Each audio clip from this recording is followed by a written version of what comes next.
Hey, hey, hey. It's another singles Sunday. How is everyone doing?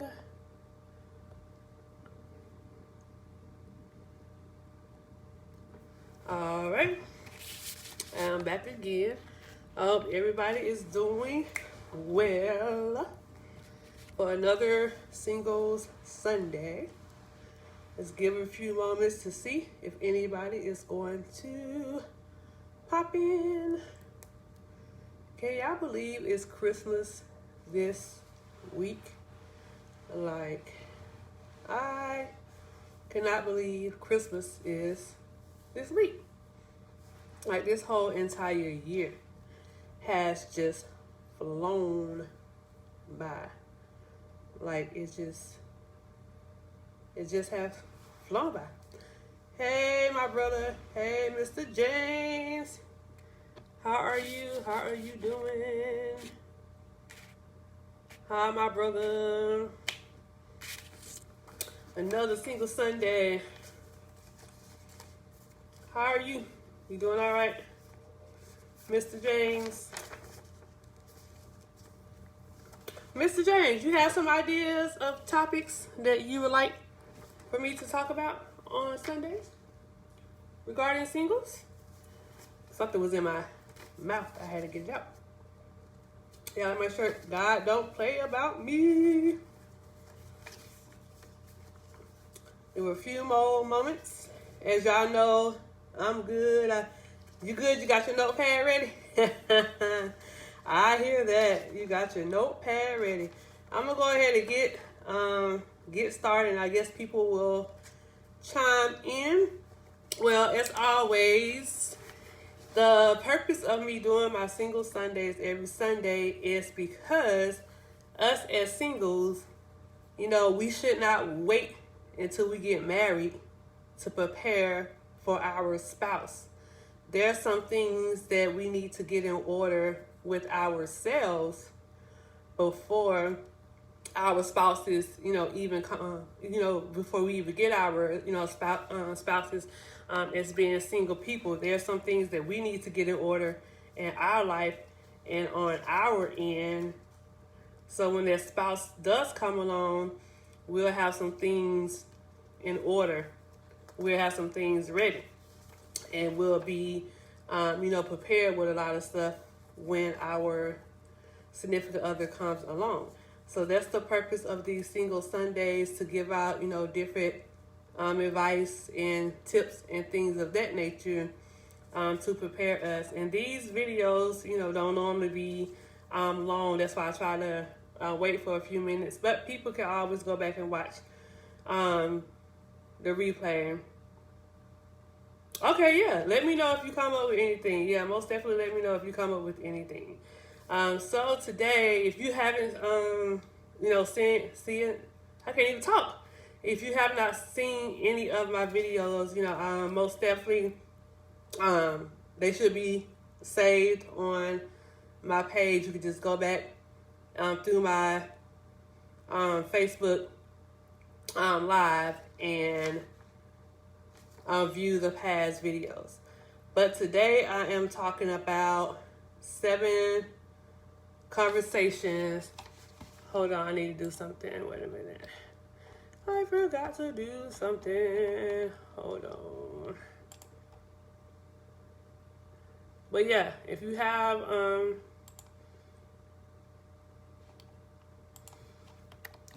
some suggestions, let me know. Hold on, I gotta do something real quick. This will give more people time to get on here.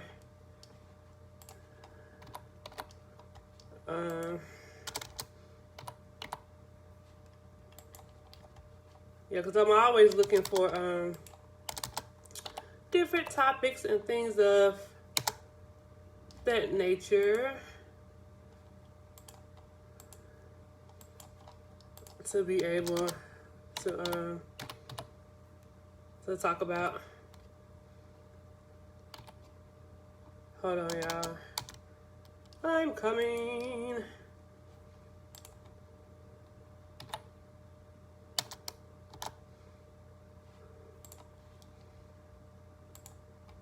All right. So,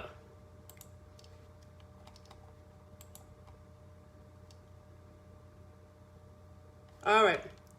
So today's topic: 7 conversations you should have with your partner. 7 conversations you should have with your partner within the first year of dating. This is going to be interesting. All right, Brother James said he got his notepad. He got his notepad ready. I hear you, my brother. I hear you.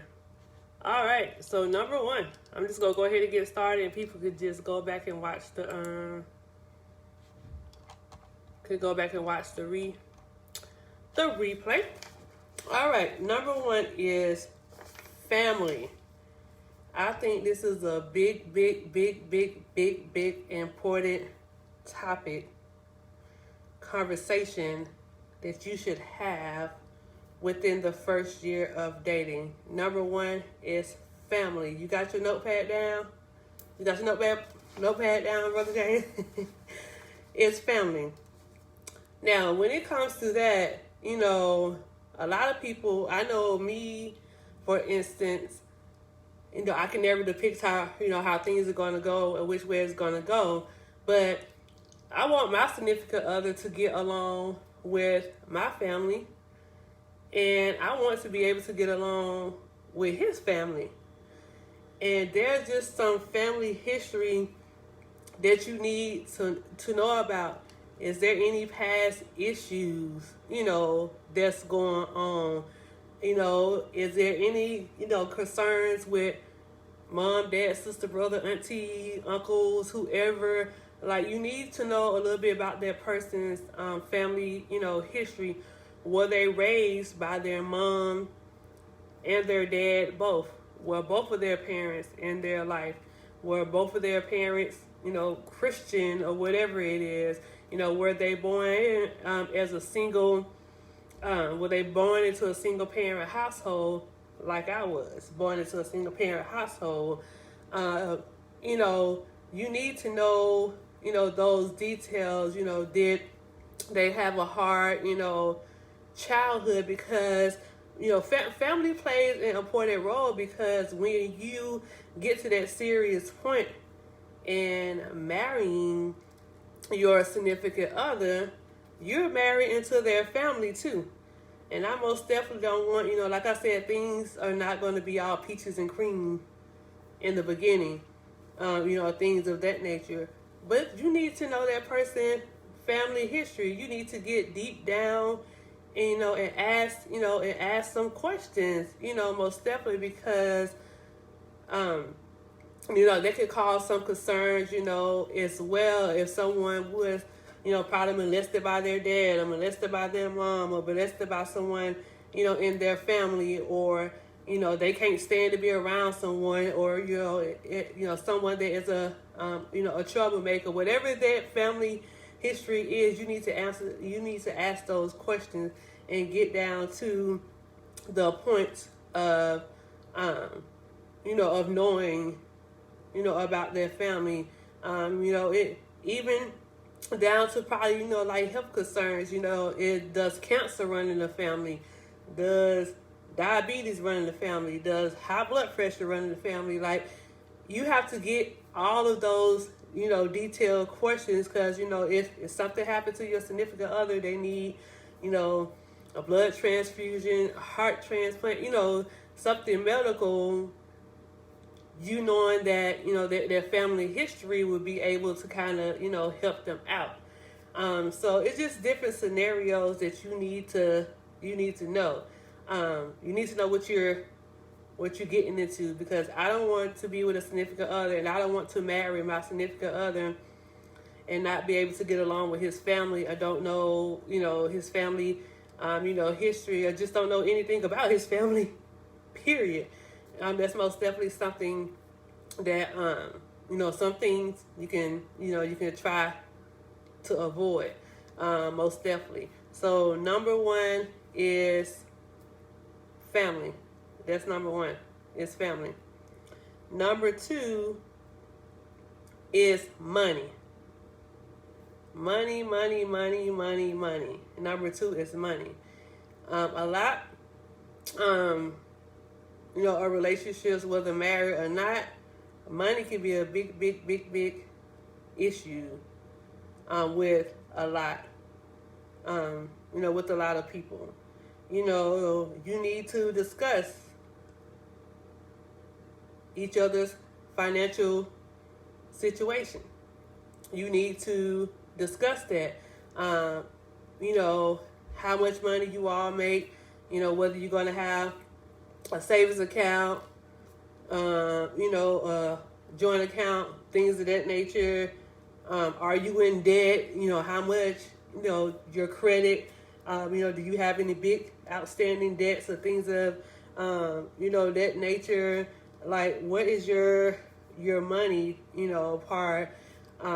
Because that's a big difference. You got to pay bills. You got to keep a roof over your head. So you need to discuss these things. How are you going to do your finances? Are you going to keep them separately? Are you going to combine them? What are you going to do? So that's something important as well. So you need to, discuss that, because especially if you're thinking about getting married, most definitely, we need to look at each other's. We need to look at each other's finances. We need to look at each other's credit and see, and see what's going on. Because if you got this debt over here, we need to work this thing out, because we're going to be one. So we both need to clean our credit up. We both need to get our finances, in order, because we talked about being one. That's something that we have to do. We have to, make sure that money is not, an issue. We have to work out their financial part, most definitely. So number one is family, and number two is money. Number three is children. This is a big thing as well. Number three is children. That's something that needs to be discussed as well. Because if you don't want to have children, say that up front.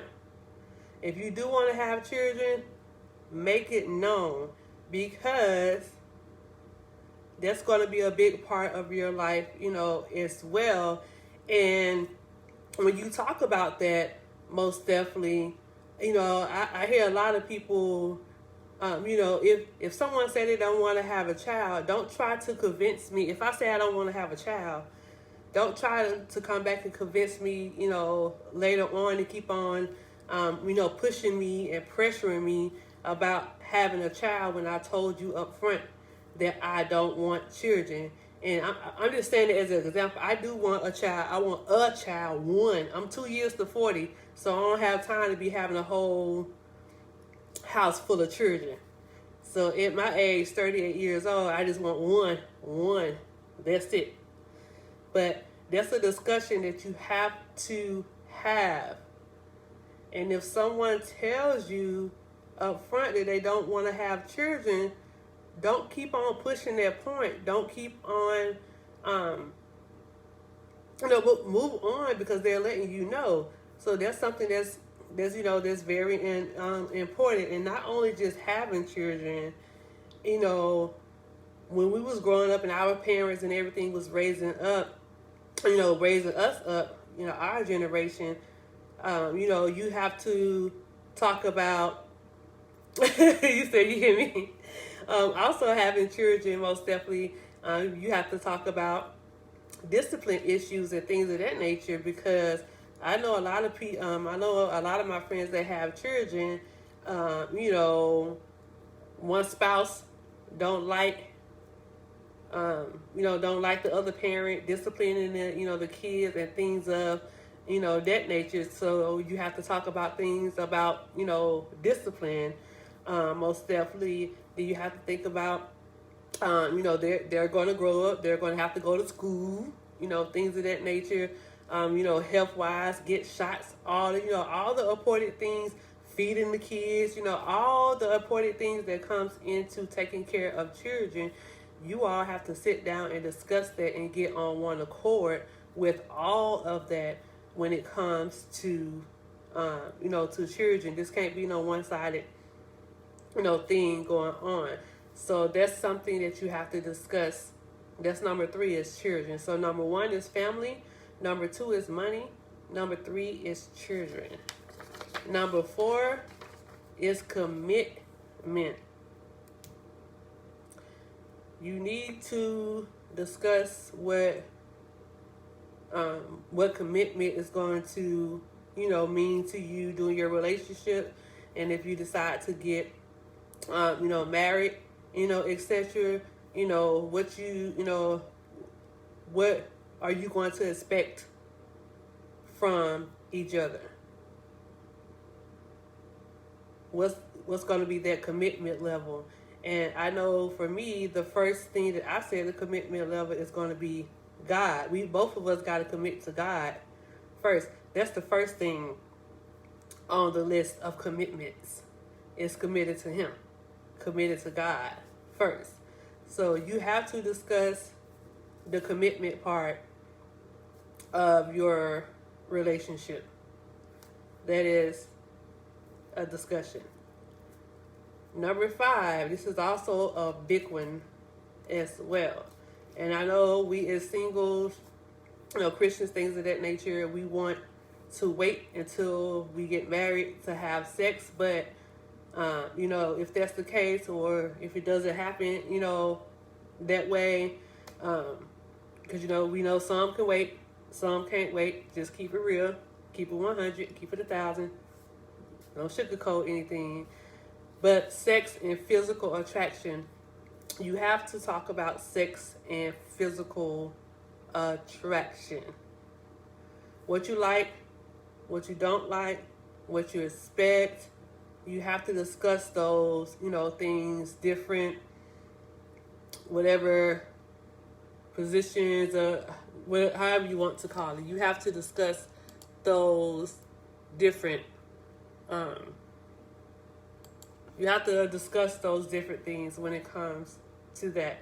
So your sex and your physical attraction, you have to have that conversation, because this is going to be the person that you're going to be with for the rest of your life, hopefully. This is the person that you're going to be, committed to and pleasing. So you most definitely need to have that conversation about the sex and the physical attraction. Number 6, personal goals. You both should have some type of personal goals for yourself. And then you'll be able to help each other both, with those goals, and be able to help both of you all to accomplish those goals. But there has to be some type of personal goals for each of you that you are trying to reach within that year, of dating, whatever that goal is. If that goal is to be engaged before the year of dating is over with, that's fine. If you want to be married by a certain time frame, that's fine. Whatever their personal goal is, that's something that needs to be discussed. And number 7, expectations. You should have some type of expectation within the first year of dating. What you would expect out of your future significant other, and what they would expect out of you. You have to set the expectations in the relationship. Okay, this is what we're going to do. We're going to, set the expectation that we're going to, save such and such money each month, and we're going to, do this. Whatever the expectation, you need to set that for the both of you. There should be some type of expectations going on within the first year of dating. So to go back to repeat these seven concepts, like I said, these are not going to be no long live videos. I try to get straight to the point in the videos. So I hope people go back and watch it. So once again, the topic was seven conversations you should have with your partner within the first year of dating. Number one was family. Number two was money. Number three was children. Number four was commitment. Number five was sex and physical attraction. Number six was personal goals. And number seven was expectations. So one more time. Number one was family. Number two was money. Number three was children. Number four was commitment. Number five was sex and physical attraction. Number six is personal goals. And number seven is expectations. So those are the 7 conversations you should have with your partner within the first year of dating. I hope that you all got something out of this tonight. I look forward to seeing you all next Sunday.